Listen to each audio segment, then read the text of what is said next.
Merhaba arkadaşlar, kanalıma hoş geldiniz. Bugün sizlerle videonun başında görmüş olacağınız file plaj çantasını çalışacağız. Ben de ilk kez çalışıyorum, her zaman gibi size de çekmeye çalışacağım.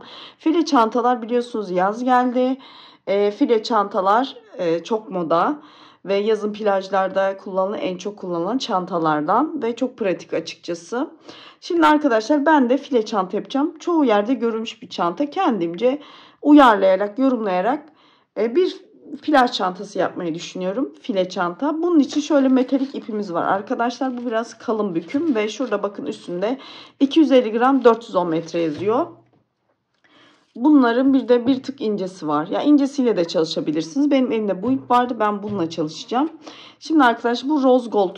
Evet, rose renginde, yani bronz renginde. Hafif böyle pembemsi gibi bir dokusu var. Çok beğendim. Böyle bir ip. Şimdi arkadaşlar çantamız tamamen filelerden oluşacak.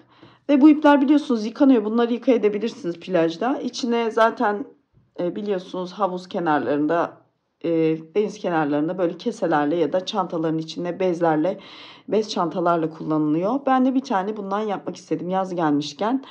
Bir tane de ben çalışmak istedim. Kendimce dediğim gibi yorumlayacağım. Zaten buna benzer fileli bir burslu çantam var. O mantıkta ilerleyeceğiz arkadaşlar. Ona da bakabilirsiniz. Yukarıya bir yere koyarım videoyu. Fileli burslu çantam da var. Aynı o mantıkta ilerleyeceğiz. Tamamen file kutulardan oluşan bir çanta olacak. Şimdi arkadaşlar 3,5 milim tığ kullanıyorum. Ben genelde 3,5 milim tığ kullanıyorum. Biliyorsunuz, beni takip edenler bilir. Şimdi şöyle ipimizi ilk önce zincir çekerek başlayacağız. Burada dediğim gibi tamamen göz kararı başlıyorum yine arkadaşlar. Tabanın genişliğini ne kadar yapmak istiyorsam o kadar bir zincir çekeceğim. Ve şöyle uzunlamasına bir taban yapıp etrafını döneceğim. Şimdi kilit zincirimi çektim. 1, 2, 3, 4, 5, 6, 7, 8, 9, 10, 11, 12, 13, 14, 15, 16, 18, 19, 20, 21, 22, 23, 24, 25, 26. Arkadaşlar burada şöyle uzunlamasına bir taban yapacağım. Onun etrafına döneceğim. Fazla zincir çekmede sıkıntı yok. Hiçbir zaman dediğim gibi az çekmemek önemli. Sökülür sonra geri kalanı. 28, 29. Şimdi 30 tane zincir çektim bakın arkadaşlar. 30 tane zincir çektim. Şimdi normalde bu aralarda 2 tane zincir bırakarak yapılabilir. Ama metalik ip biraz da kalın olduğu için ben tek zincirle kutucuklarımı yapacağım. O yüzden şimdi ilk başta arkadaşlar 1, 2, 3, 4 bakın.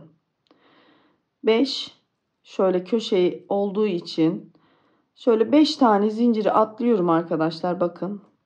Hatta şöyle yapalım. 30, 31, 32, 33, 34 tane zincir çektim. Dediğim gibi kalanı sökeceğim. Tamamen örneği kurma amaçlı. İlk kez yaptığım için ben de deneme yanılmayla yapıyorum. Şimdi arkadaşlar ve zincirlerimiz biraz normal işlediğimizden bir tık bol olsun. Şimdi 1, 2, 3, 4, 5. Şimdi 5 tane şöyle 5. bakın 1, 2, 3, 4 tane boş bırakıyoruz. Şöyle 5. zincirimizi içine batıyoruz. Bir tane ikili trabzan yapıyoruz arkadaşlar. Şimdi bir zincir çekiyoruz. Alttan bakın bir adet zincir atlıyoruz. Bir yanına batıyoruz. Ve ikili trabzan yapıyoruz.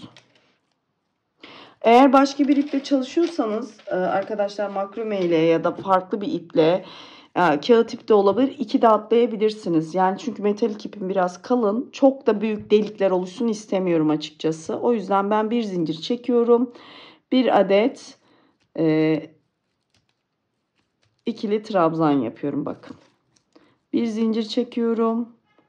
Şuradan bir zincir atlayıp ikinci zincirin, yani yanına gelen zincirin içine batıyorum ve ikili trabzan yapıyorum. Şimdi burada bunun boyunu nasıl ayarlayacağım? Şimdi tabanımın genişliği, yani şu yan şöyle uzun değil, şu taraftaki genişliği, yani nasıl diyeyim size şimdi tabanımızı şöyle öreceğiz ve uzunlamasına, yani tabanımızın boyunun ne kadar olmasını örerek karar vereceğiz. Sadece tabanda yan en genişliğini belirleyeceğiz burada.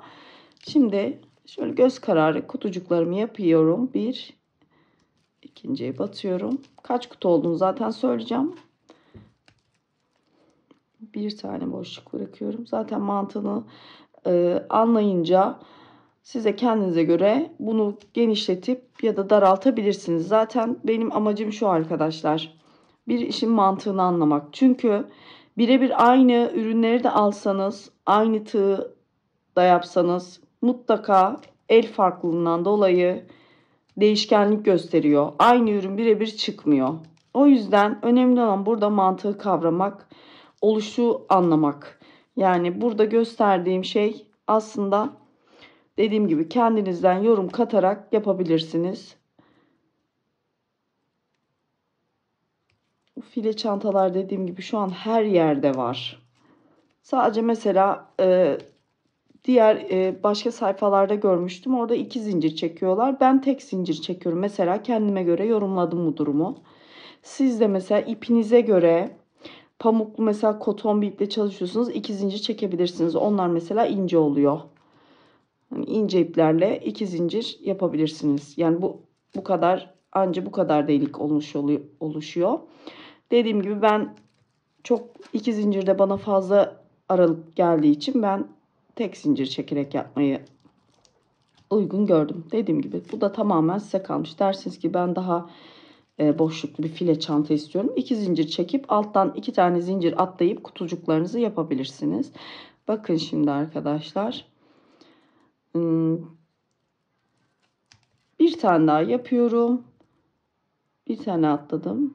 Benim için bakın tabanın eni bu kadar yeterli. Şimdi bunu örüp uzatacağız. Çantamızın boyu, yani boyu derken tabanımızın genişliğini oluşturacağız. Burada yükseklik bu kadar tabanımızın. Genişliğinde örerek yukarı doğru, yani buradaki amaç istediğiniz kadar uzatabilirsiniz. Hani tabanınızın enini tamamen zincir çekip de kutu yapabilirsiniz ama bu daha kolay bence. Genişliğini, yüksekliğini ayarlayıp uzatabildiğiniz kadar, istediğiniz kadar o anda karar verebilirsiniz. Şimdi bunu sonra sökeceğiz arkadaşlar dönüşte. Sıkıntı etmeyin. Şimdi 1, 2, 3, 4 adet zincir çekiyoruz arkadaşlar ve dönüş yapıyoruz. Hemen bakın burada sık iğnenin tepesine batıyoruz hemen arkadaşlar. Tepesine battık. Tekrar bir zincir çekiyoruz. Yine ikili trabzanın tepesine batıyoruz. Bir zincir, ikili trabzanın tepesine batıyoruz. Ve ikili trabzan yapıyoruz. Bir zincir. Bakın ikili trabzanın tepesine batıp ikili trabzan yapıyoruz. Aralarda bir zincirimiz var. İkili trabzanın tepesine ve ikili trabzan. Bir zincir, ikili trabzanın tepesine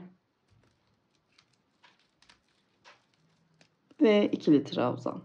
Bir zincir, ikili trabzanın tepesine, bir zincir, ikili trabzanın tepesine batıyoruz. Bakın bir zincir, ikili trabzanın tepesine batıyoruz. Bir zincir, ikili trabzanın tepesine, bir zincir, ikili trabzanın tepesine. Şimdi tekrar arkadaşlar bir zincir çekiyoruz. Şurada 4 zincir çekmiştik. Bir tane biliyorsunuz boşluk bırakıyoruz burada. Şöyle bir tane zinciri atlıyoruz.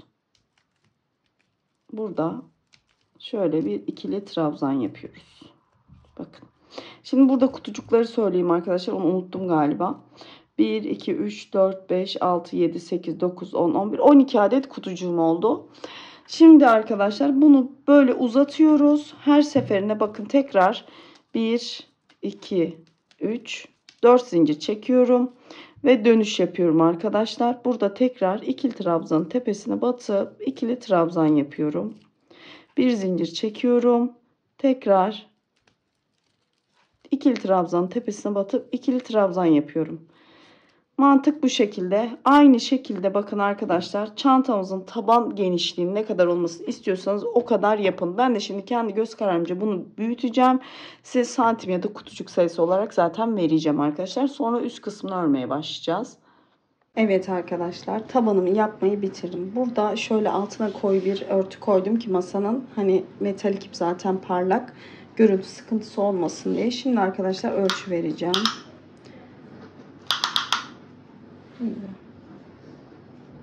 35,5-36 santim bir tabanım oldu. Şöyle yüksekliği de 11 santim. Arkadaşlar kutuları da sayacak olursak 1, 2, 3, 5, 10, 11, 12, 13, 14, 15, 16, 17, 18, 19, 20, 21, 22, 23, 24, 25, 26, 27, 28, 29, 30, 31. 31 adet kutumuz oluştu. Şimdi arkadaşlar yukarı doğru çıkacağız ve hep kutu halinde işleyeceğiz çantamızı belirli bir süre. Şimdi arkadaşlar şurada bakın zaten ipimiz burada. Şimdi buraya bir köşe oluşturacağız. 4 tane köşemiz olacak. Bir kereye mahsus köşe oluşturacağız. Ondan sonra zaten hep kutucuk şeklinde gideceğiz. Şimdi arkadaşlar bakın buraya 1, 2, 3 adet zincir çekiyoruz. Şimdi şu bakın 2 kanadı var. Şöyle yaklaştırayım. Şöyle bakın. Şu en son kutunun bakın zincirin bir bu.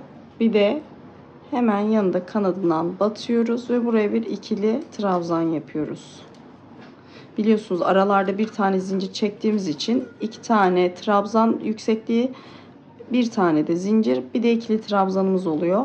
Şimdi bir zincir çekiyoruz arkadaşlar. Şöyle bu tarafa doğru bakın şurada trabzanın üstüne gelen yere batıyorum. Bir ikili trabzan, bir zincir. Bakın şurada trabzanın üzeri bir ikili trabzan, bir zincir, bir ikili trabzan, bir zincir. Artık bakın burada trabzanların üzerine batıyoruz. Şöyle ikili trabzanlar oluşturuyoruz.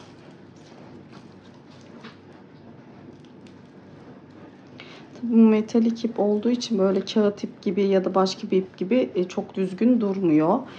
Biraz kendi ipin yapısından kaynaklı. Böyle bakın biraz daha girintili çıkıntılı duruyor. Bu arada söylemeyi unuttuysam söyleyeyim arkadaşlar, kusura bakmayın. Tabanı yaptıktan sonra üzerine mutlaka bir bez koyup ütüleyin. Kağıt ip yapıyorsanız bez koymanıza gerek yok ama bu metalik ipler biraz yapışma olanağı olabilir diye ben gene de işimi garantiye alıyorum. Ütü bezi koyup o şekilde ütülüyorum. Şimdi arkadaşlar bakın. Şimdi bütün şöyle bakın buralarda ikili trabzanların üzerlerine batıp arada bir zincir çekip ikili trabzan yapıyoruz. Şu köşeye geleceğiz. Köşede de aynı şekilde köşe oluşturacağız. Buraya kadar gelelim, köşemizi oluşturalım. Evet arkadaşlar, köşeye geldik. Burada ipimi kestim. Şöyle arkadan yürüttüm. Bakın. Şimdi köşeyi de tekrar bir zincir çekiyoruz. Bakın. Şurada köşe kısmına şöyle batıyorum. Tekrar bir ikili trabzan yapıyorum. Şimdi buraya bakın bir zincir çekiyorum. Tekrar aynı noktaya batıyorum. Bir ikili trabzan yapıyorum. Şöyle köşemiz aynı buradaki gibi. Şöyle dönüş yeri yapıyoruz. Şimdi tekrar bir zincir çekiyorum. Tekrar bu şekilde trabzanların üzerine batıp kutucuklar yapmaya devam ediyoruz. Bak. Şöyle. Sık iğnelerin tepesine batıyoruz. Böyle köşelerimiz oluşmuş oluyor. Şimdi burada gitgelli şekilde kutucuk yaptığımız için şöyle eğrilik gibi durabilir. Ama merak etmeyin, burada üst tarafı hep düzünden öreceğimiz için kutularımız daha böyle kare gibi olacak. Ama siz hani böyle görünmesini istemiyorum derseniz düz sık iğne de yapabilirsiniz tabanı. Ya da ipinizi tekrar koparıp başa gelip tekrar koparıp başa gelip o şekilde de yapabilirsiniz. Ben gerek duymadım. Bu şekilde yaptım. Şimdi arkadaşlar bir zincir çekiyoruz. Dediğim gibi bütün şurada sık iğnelerimin tepesine batıyorum. Pardon, ikili trabzanların tepesine batıyorum. Şu alttaki ipimi de yürütüyorum, o sakladığım ipimi. Şimdi ikili trabzan yapıyorum. Bu köşede de aynı şekilde köşemize geliyoruz. Bakın burada 3 tane zincir çekmiştik. Birini atlıyoruz. Şöyle yakınlaştırayım. Birini atlıyoruz. Şurada bakın 1, 2, 3, 4 zincir pardon. Birini atlıyoruz. Üçüncüsünün üzerine batıp ikili trabzan. Aynı buradaki gibi bir adet zincir. Sonra aynı noktaya tekrar bir ikili trabzan yapacağız. Şimdi köşeye kadar gelelim. Bir zincir. Şöyle ikili trabzan. Başka bildiğiniz bir teknik varsa tabanı o şekilde istediğiniz gibi de yapabilirsiniz. Ben tamamen fil olmasını istediğim için bu şekilde yaptım. Şimdi bir ikili trabzan daha yapıyoruz.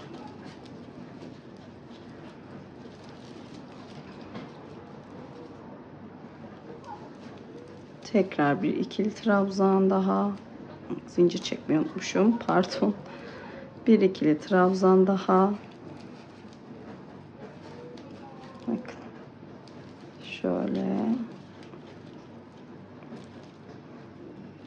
Bir ikili trabzan daha. Şimdi arkadaşlar söylediğim gibi bir zincir çekiyorum. Şuraya bir tane zincir atlayıp şurada üçüncünün tepesine batıyorum. Bir ikili trabzan yapıyorum. Bir zincir çekiyorum. Sonra tekrar aynı noktaya batıp tekrar bir ikili trabzan. Sonra bir zincir çekiyorum ve yanına gelen bakın bir ikili trabzanın üzerine batıp bir ikili trabzan. Tekrar böyle kutucuklarımı yapmaya devam ediyorum. Bu köşede de aynı şekilde yapıyoruz. Burada şu birleşim noktasına gelince üst sıraya çıkacağız arkadaşlar. Evet arkadaşlar bakın köşeye geldim. Burada da şöyle göstereyim. Bir tane zincir çekiyorum. Şurada bakın ilk böyle üçgen gibi bir şey oluşturmuştuk. Bunun bakın 1, 2, 3 tane zincir çekmiştik. Birinci atlıyoruz. İkincisinin tepesine batıyoruz. Ve aldığımız ilmeği tığdaki ilmekten kaydırma yöntemiyle geçirip ve birleştiriyoruz. Şimdi bu tekrardan 1, 2, 3 adet zincir çekiyoruz arkadaşlar. 3 adet zincirden sonra bakın şu üçgenin bu tarafına batıyoruz. Ve bir tane kutucuk elde ediyoruz. Şimdi bir zincir. Şöyle yandaki ikili trabzanın tepesine batıyoruz. Bakın. Ve bir ikili trabzan. Bir zincir çekiyoruz. Yandaki ikili trabzanın tepesine batıyoruz. Şöyle göstereyim. Bir tane ikili trabzan. Şimdi bu şekilde buraya kadar geliyoruz. Burada da zaten aynı şekilde bakın. Burada kenar dönüş yapmıştık. Sadece burada bir birleşimimiz olacak. Diğer köşelerde aynı bakın.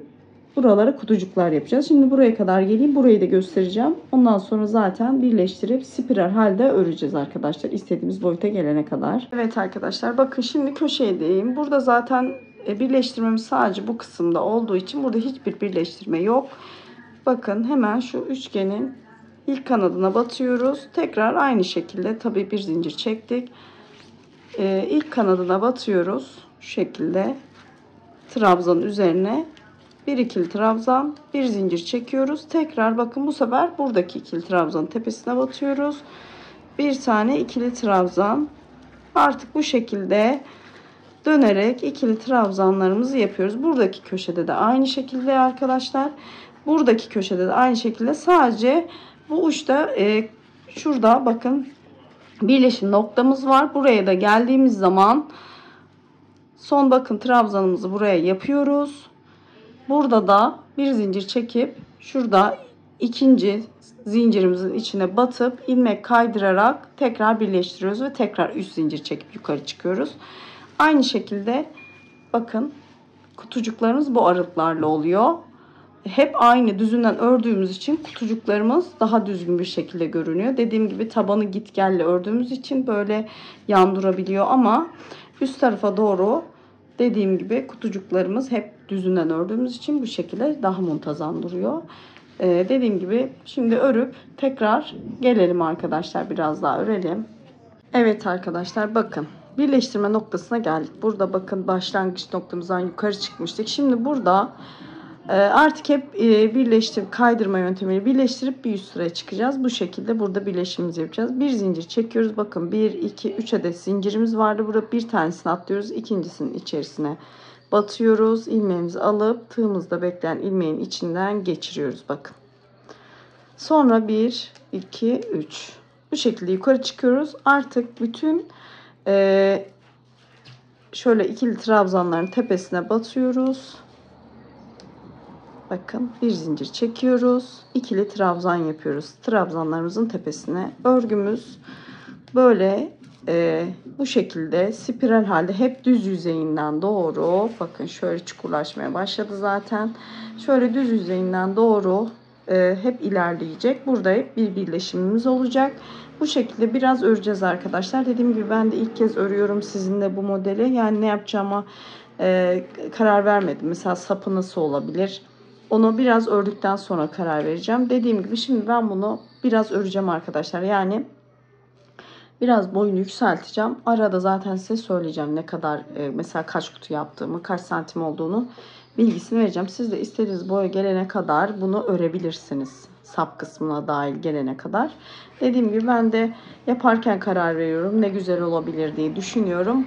Hoşuma giden bir yöntem, teknik varsa uyguluyorum. Onu da zaten sizinle paylaşıyorum. Ben şimdi biraz öreceğim arkadaşlar. Ondan sonra tekrar size geri dönüş yapacağım. Evet arkadaşlar, boyumun ölçüsünü ben bitirdim. Dediğim gibi kendime göre ayarladım ve burada da mantık aslında bir tane ip de yetsin mantığında. Bakın bir ipimden daha henüz bu kadar var. Çantamın içine aldım.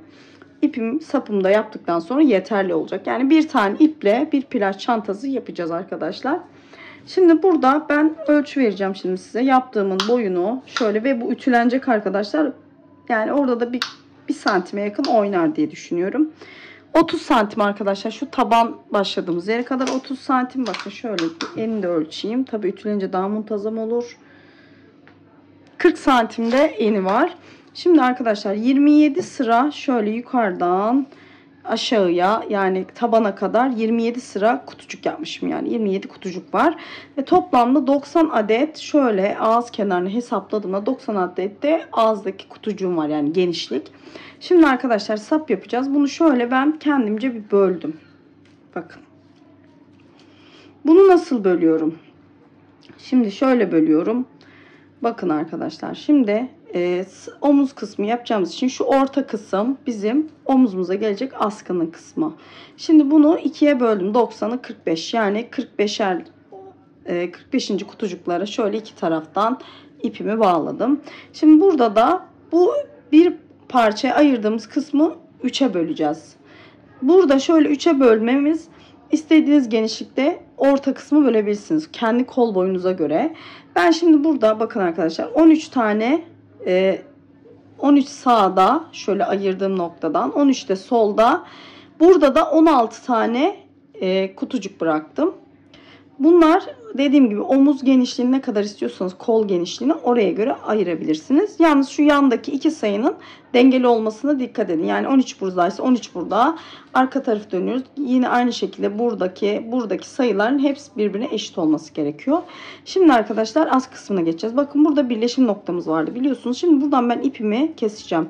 Burada son birleşmemi yaptım. Şöyle ilmek kaydırmayla birleşmemi yaptıktan sonra arkadaşlar şöyle yana doğru bakın.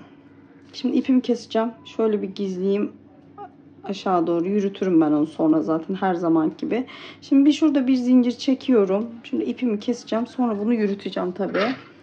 Şimdi ipimi şuradan kesiyorum arkadaşlar. Şimdi arkadaşlar burada şöyle 2-3 sırada öreceğim ve askıyı öyle yapacağız. Ya ben de bunu ilk kez deniyorum arkadaşlar. Artık bana alıştınız. Ben de ilk kez yaptığım şeyleri sizinle paylaşıyorum. O yüzden deneme yanılma. Şimdi arkadaşlar bu taraftan başlamayı düşünüyorum. Çünkü buradan başlayacağım. Sonra döneceğim bu taraftan tekrar bu tarafa. Yani örgü yönüne doğru gideceğim. Şimdi bakın şu kısımda ip bağladığımız yerin şuradan sağ tarafından bakın ipi bağladığımız kutucuğun sağ tarafından batıyoruz. Karışıklık olmasın. Şimdi buradan arkadaşlar şöyle ipimi alıyorum. Tabii ki biraz uzun bırakıyorum, yürüteceğim. Şimdi buradan ipimi şöyle çıkarıyorum.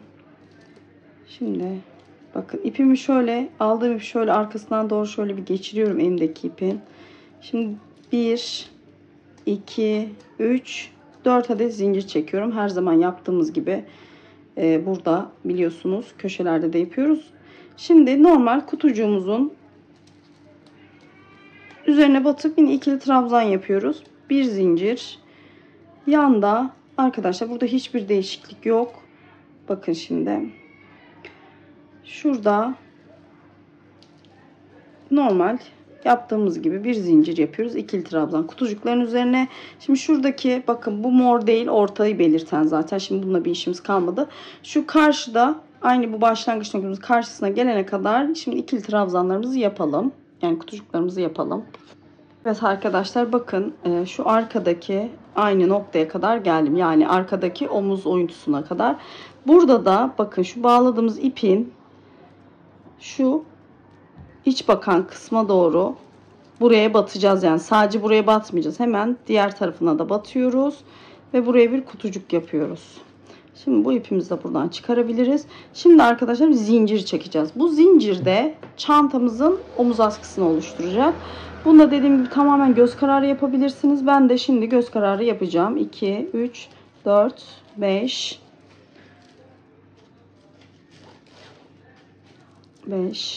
6, 7, 8, 9, 10. Şimdi göz kararı sizinle birlikte yapacağım. Dediğim gibi herkes kendi kol boyuna göre ayarlayabilir. Uzun isteyen uzun yapabilir.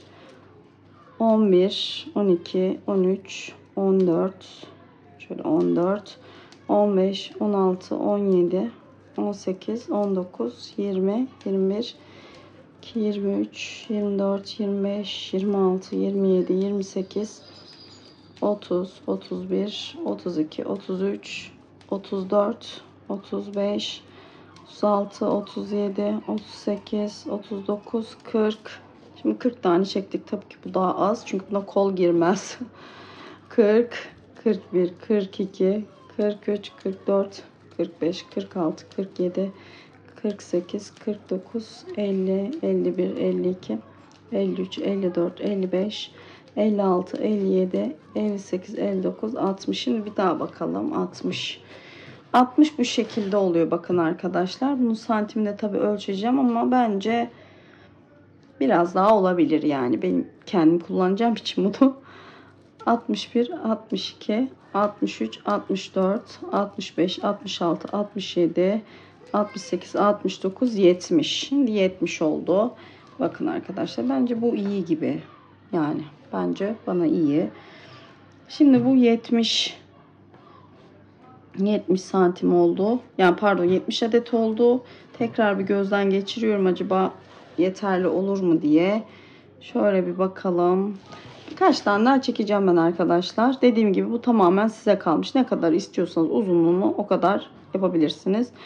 72, 73, 74, 75, 76, 77 şöyle. Bence bu yeterli bence benim için. Şimdi 77 adet zincir çektim. Şimdi hemen ölçüyorum. Ölçeyim size de zincirimin uzunluğunu. Şöyle 40-47 santim olmuş arkadaşlar. Yani zincirimin uzunluğu 47 santim. Dediğim gibi siz daha uzun da yapabilirsiniz bunu. Yani bence bana bu yeterli olur diye düşünüyorum. Ben böyle 77 adet zincir çektim. Şimdi şöyle arkadaşlar bu bakın diğer kısma geldik. Kolumuzun burada şimdi ipimiz burayı birleştireceğiz. Yine aynı şekilde bakın tığımı doluyorum. Şurada önünden hemen trabzanın üstüne batıyorum. Hatta şu tığımı dolamam gerekiyor. Trabzan yapacağız çünkü. Şimdi buraya tığımı doluyorum ve ikili trabzan yapıyorum. Bakın bu şekilde. Şimdi aynı şekilde bir zincir çekiyorum. Kutucuklarımın üzerine batıp kutucuk yapmaya devam ediyorum. Ta ki şu morunu oraya kadar yani karşıda askı yapacağız. Burada başlamıştık ya. Buraya gelene kadar tekrar bu mor ipimizin olduğu yere gelene kadar kutucuklarımızı yapıp gelelim. Evet arkadaşlar bakın burada mor ipimin olduğu yere kadar geldim. Şimdi buraya da sonuncu kutucuğumu yapıyorum. Şimdi arkadaşlar, pardon, zincir çekmeyi unutmuşum. Bir zincir çekiyorum ve artık bu mor ipimi de buradan alabilirim. Şimdi arkadaşlar, buradan başlamıştık biliyorsunuz. Buraya askımızı yaptık. Şimdi buradaki askımızda. Şimdi ben 76 adet zincir çekmiştim. Siz de kaç adet hani burada çektiyseniz aynı sayıda zincirimizi çekip geliyoruz. Şimdi arkadaşlar ben 76 adet tekrar zincirimi çektim. Şimdi burada bakın, şurada başlangıç yapmıştık. Şimdi tığımı tekrar doluyorum. Burada bakın 2 tane zincir çekmiştik. Pardon, 4 tane zincir çekmiştik. Şurada üçüncüsünün tepesine batıyorum. Şöyle. 2 kanında bir almaya çalışın. Şimdi burada bakın. Pardon. Şimdi burada batıyorum ve bir ilmek kaydırma yapıyorum. Buraya ipimi sabitledim. Bakın aynı buradaki göründüğü gibi. Buraya da ilmek kaydırmayla ipimi sabitledim. Şimdi arkadaşlar zincir çekiyorum tekrar. Bakın 3. Şöyle. Arkadaşlar burada demin 4 adet dedim. Burada 3 adet zincir çekiyoruz köşelerde. Karışıklık oldu, kusura bakmayın. Tekrar 3 adet burada bakın, yukarı çıktıktan sonra 3 adet zincir çekiyorum. Ve tekrar burada kutucuğumun başına geliyorum arkadaşlar. Artı şimdi arkadaşlar bir zincir çekiyorum. Aynı şekilde burada da kutucuk yapıyoruz. Bakın. Bakın kutucuk yapıyoruz burada da. Şimdi burada ipimizin olduğu yere kadar buradan doğru geliyoruz. Kutucuklarımızı yapıp burada buluşuyoruz. Evet arkadaşlar bakın. Şurada ipimizin kenarına kadar geldik. Burada da bir zincir çekiyoruz. Bakın şurada yine trabzanımızın tepesine batırıp bir ikili trabzan yapıyoruz. Bu arada bunu da ben de ilk kez yapıyorum sizinle birlikte. O yüzden yani tam olarak nasıl olacağını bilmiyorum ama güzel olacak diye düşünüyorum. Şimdi arkadaşlar bakın bu zincire geldik. Şimdi bu zincirin arkadaşlar bakın şurada ipimin olduğu noktaya kadar geldim. Şimdi bir tane daha zincir çekiyorum. Bakın arkadaşlar burada trabzanın dibine değil, şurada zincir çekmiştik ya, bunun bir ikincisine şöyle batıyorum arkadaşlar. Bunu da ilk kez yapıyorum. Vallahi bilmiyorum nasıl olacak. Kendimce yine bir şeyler deniyorum. Denerken de size de paylaşıyorum. Bakın. Bakın arkadaşlar tekrar göstereyim. Bir zincir çektim. Burada şöyle ikinci zincire batıyorum ve bakın şurası şöyle oldu. Şimdi bunu arkalı önlü git gel şekilde de örebilirsiniz ama ben direkt buraya geçeceğim ve burayı sağlam olsun diye zincir çekeceğim tekrar arkadaşlar. Şimdi bakın 2 tane eksildi. 76 zincir çekmiştik. Şimdi 74 tane zincir çekeceğim arkadaşlar. Hatta şurada da 2 tane gidecek. 72 tane zincir çekeceğim arkadaşlar. Şimdi karşı sıraya geçeceğim. Şimdi 2, 3. Ben zincirlerimi çekip bu karşıya geleceğim. Evet arkadaşlar 72 adet zincir çektim. Burada da siz de şu şekilde hesaplayın. Zincir sayınızdan 2 tane buradan eksiliyor ya, batıyoruz. 2 tane de şimdi bu taraftan ilmek kaydırma yapacağımız için normalde 2 tane de buradan eksilmiş oluyor. Şimdi bakın şu zincirimin aynı burada yaptığım gibi bir ikincisine batıyorum. Şöyle ilmek kaydırma yapıyorum. Aslında bence bu yöntemi yapan yoktur. Ben zaten bayılırım böyle kolay şeyleri zorlaştırmaya. Yani illa kendimce bir yol bulurum, değişik yani. Bunda dediğim gibi şu anda yaparken fark ettim, buldum diyelim. Şimdi bakın arkadaşlar buraya bağladık. Şimdi bir zincir çekiyorum. Aynı bakın burada yaptığımız gibi hemen tekrar kutucuğumun üzerine basıyorum. Şöyle kutucuk yapıyoruz bakın. Tekrar kutucuklarımızı yapıyoruz. Bir zincir çekiyoruz. Aynı işlemi arkadaşlar buraya geliyoruz. Aynı işlemi burada da yapıyoruz. Ve burada da burayı yaptıktan sonra bu kısımda şu birleşim noktası biliyorsunuz. Orada tekrar sizinle birlikte dönüş yapacağız, yani bu birleştirmeyi yapacağız. Şimdi arkadaşlar bakın 72 adet zincirimi çektim. Şu şekilde bakın ipimi şöyle arkaya aldım. Bakın. Çünkü şimdi ilmek kaydırma yapacağım için öne çekeceğim ipimi. Şimdi bakın burada kutucuk yapmıştık başlangıçta, onun tepesine batıyoruz ve alttan da şu alttaki bakın zincirimizin ikinci zincire batıyoruz ve ilmek kaydırma yapıyoruz. Şimdi arkadaşlar Kaydırmadan sonra arkadaşlar bakın 2 3 zincir çekiyorum. Bakın bunu da buraya birleştirmiş oldum ve tekrar kutucuk yapıyoruz. Bu son kutucuğumuz arkadaşlar. Son sıra kutucuğumuz bu. Şimdi şöyle kutucuklarımı yapıyorum. Şimdi arkadaşlar şuraya gelene kadar kutucuğumu yapacağım. Şu buradan buraya gelene kadar kutucuğumu yapacağım.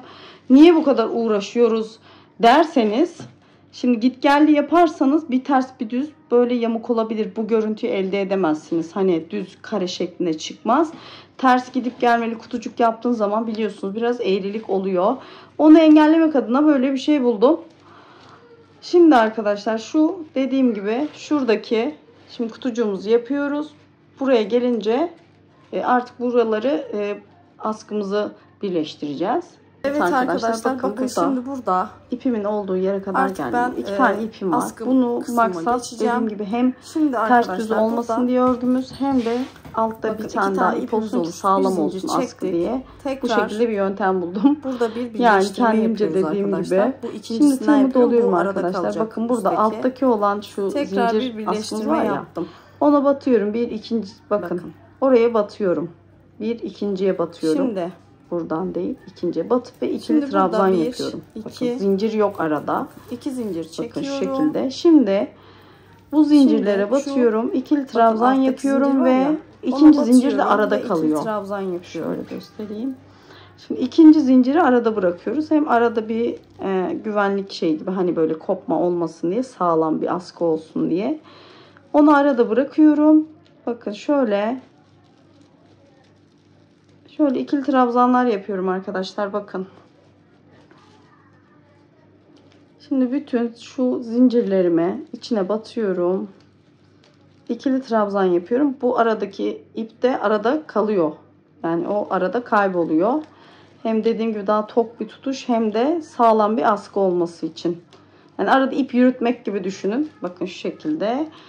Buna batıyoruz. Bu da arada yürümüş oluyor. Şimdi bütün bu zincirlerimin içine batıyorum. Aradaki diğer zincirimi de yürütüp şöyle ikili trabzanlarımı yapıyorum.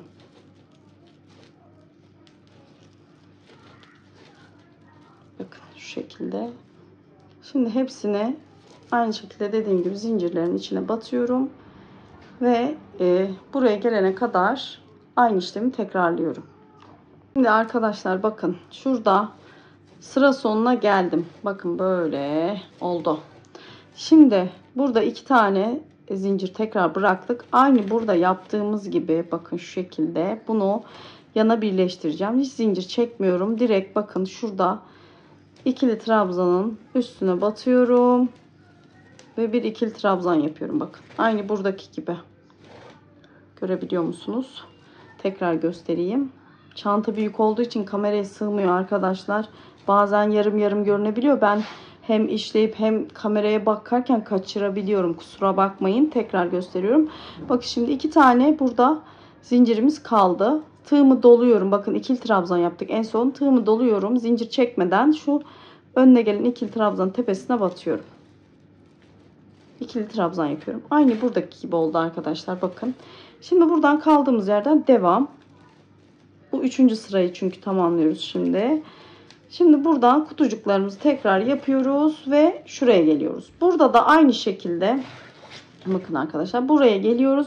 Burada da aynı şekilde buradaki yaptığımız başlangıç gibi trabzanlarımızı yapıyoruz ve burada bakın bu sonuncu çünkü burada birleşim yeri var. Burada birleştirdikten sonra büyük ihtimal sık iğne gidebilirim. Yani oraya gelince karar vereceğim. Şimdi buraya kadar geleyim, şu birleştirme noktasına kadar burayı yapıp tekrar o sırada görüşelim arkadaşlar.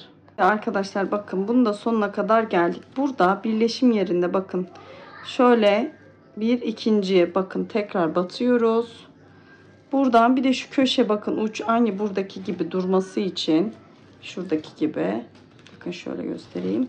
Şimdi şunun da bakın bu trabzanın baş tepesine batıyoruz. Şöyle bir ilmek kaydırma yapıp öyle ikili trabzan yapıyoruz. Yani sonuncu ikili trabzanımız bu şekilde oluyor. Arkadaşlar bakın burayı da yaptıktan sonra şimdi tığımızı dolamadan şu gelen bakın trabzanın tepesine batıyorum ve bir sık iğne. Kaydırma değil, sık iğne. Şimdi şu kenarı düzgün olsun diye şöyle bir sıra sık iğne gitmeye karar verdim. Dediğim gibi tamamen doğaçlama gidiyorum. Daha düzgün dursun istiyorum.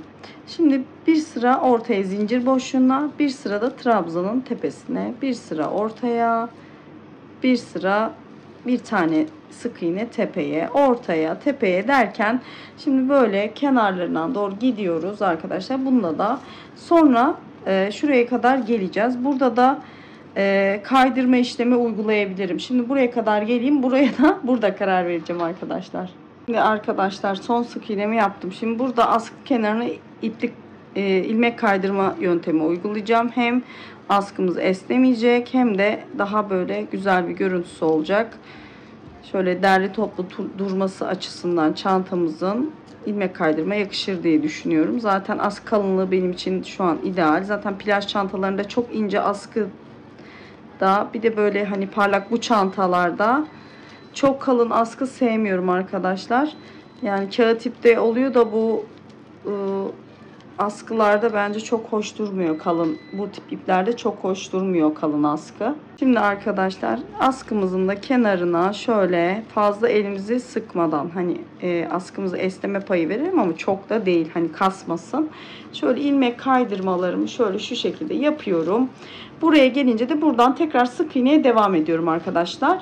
Aynı şekilde buradan devam ediyoruz. Sık iğnelerimize devam ediyoruz. Buradan tekrar ilmek kaydırma yaparak, bakın arkadaşlar, şurada başlangıç noktamıza şurada başlangıç noktamız var. Hani sık iğne başladığımız yer, oraya kadar geliyoruz. Şimdi arkadaşlar bakın, bütün kenarları da bu ikinci kolu da geçtim. Şimdi burada ipimizi keseceğiz arkadaşlar. Sonra aşağıdan yürüteceğiz ve saklayacağız şu şekilde. Bakın. Şöyle çantamızın yapımı bitti arkadaşlar ve ben tüm ipimi de kullandım. Yani ipi, bir tane iple bu çantayı çıkartmış oldum. Dediğim gibi maksat zaten bir iple çantayı da yapmaktı. Hem de plaj çantası, file çantalar çok şık oluyor biliyorsunuz. Şimdi arkadaşlar bunu şöyle yürüteceğim, keseceğim, ütüleyeceğim. Ütülenmiş ve bitmiş haliyle de karşınıza geleceğim. Evet arkadaşlar, çantamın bitmiş ve ütülenmiş haliyle karşınızdayım. Ben çok beğendim ve şöyle sığmadığı için kameraya yan koydum. Oldukça geniş bir çanta oldu. Ütüledim arkadaşlar, söylemişti ütüleyeceğimi, ama bu tip ipleri ütülerken üstüne mutlaka ince bir tülbent ya da bez koyup ütüleyin. Siz işinizi garantiye alın. Bazı arkadaşlar koymadan ütülüyor ama sonuçta bu kağıt ip değil arkadaşlar, metalik ip, yapışma oranı yüksek. Siz işinizi garantiye alın. Yıkanır arkadaşlar plaj çantamız ve çok şık oldu bence. Böyle şimdi plajlarda, işte otellerde, tatillerde çok sık kullanılıyor. Bakın altı da bu şekilde oldukça geniş bir kullanımı var. Şimdi ölçüsünü vereceğim size. Bakın şöyle ütülenmiş halini, şöyle az genişliğini. Bakın 40 santim arkadaşlar. Daha önceden zaten ölçmüştük. Şimdi zaten yüksekliği de bakın şuradan sap oyuntusuna kadar olan kısmını, taban burada arkadaşlar. Tabandan itibaren şöyle ölçeceğim. Tabanı saymıyorum. Şöyle. Şu omuz kesintisine kadar 34 santim. Şimdi omuz boyuyla birlikte ölçelim.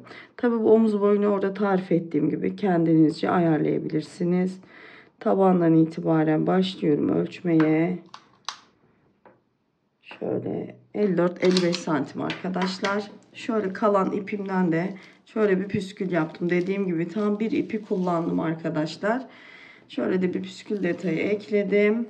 Harika bir çanta oldu. Umarım beğenmişsinizdir. Yapacak olun arkadaşlar. Şimdiden kolay gelsin diyorum. Bir beğeni, bir emoji, bir yorum bekliyorum arkadaşlar. Bu arada beni Instagram hesabımdan da takip edebilirsiniz. Şuraya bir yere kenara bırakırım. O da yine ette tasarım. Buradan daha çok orada aktifim. Hani soracağınız bir şey varsa direkt oradan sorarsanız daha hızlı geri dönüş yapabilirim. Çok teşekkür ederim izlediğiniz için. Hoşçakalın.